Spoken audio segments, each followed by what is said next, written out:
Welcome back to the channel Black is One, where, as you know, the agenda is to edify and unify the black race so that we can build and prosper. I'm continuing my series on World Cup profiles, where I give some information on some of the countries in the World Cup as it relates to their history with us. You know, what role did they play in the current condition of black people all over the world, as we try to answer the question, or we try to justify whether or not and for what reason we support them in anything, and in the World Cup especially. So today I'm going to be talking about England. Now, England needs no introduction. It is said that they ran the largest empire on earth when it comes to landmass. They took the largest share of the transatlantic slave trade. 80% of the ships were built in England, the ships that transported Africans from Africa into the New World.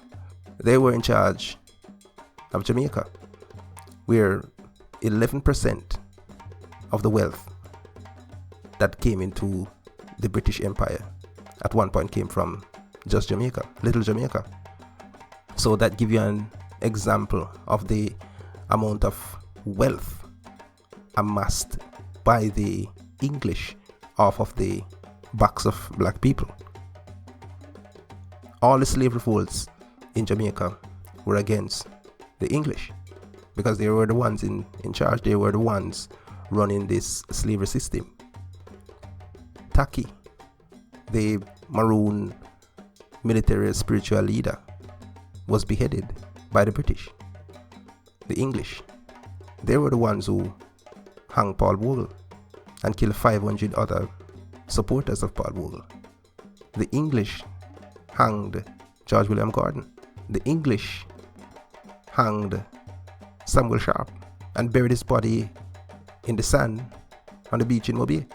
After emancipation took place in 1838, the English paid £20 million to the planters for loss of property.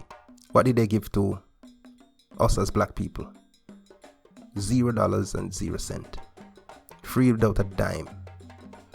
It was so bad that many of the newly freed Africans had to go back to their slave masters to get work. The planters in the US slavery of black people was done by Englishmen.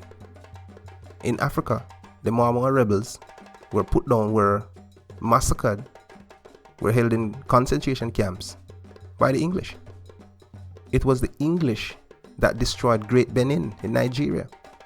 This magnificent black city that was there for hundreds of years was turned into ash by the English. The English stole arts and artifacts from Africa as well. 73,000 pieces are in their collection right now in British museums. And for all of that, England has made no apology. Prince William visited Jamaica, I think last year, and expressed how he was saddened. Not apologetic, it was just sad. He's not sorry, he's just sad about what happened. Nothing happened in Jamaica. Something was done. Somebody did it.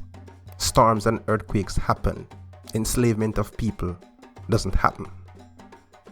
Somebody enslaved them. Oppressing people is not an occurrence that happened. Somebody do it, somebody oppressed them.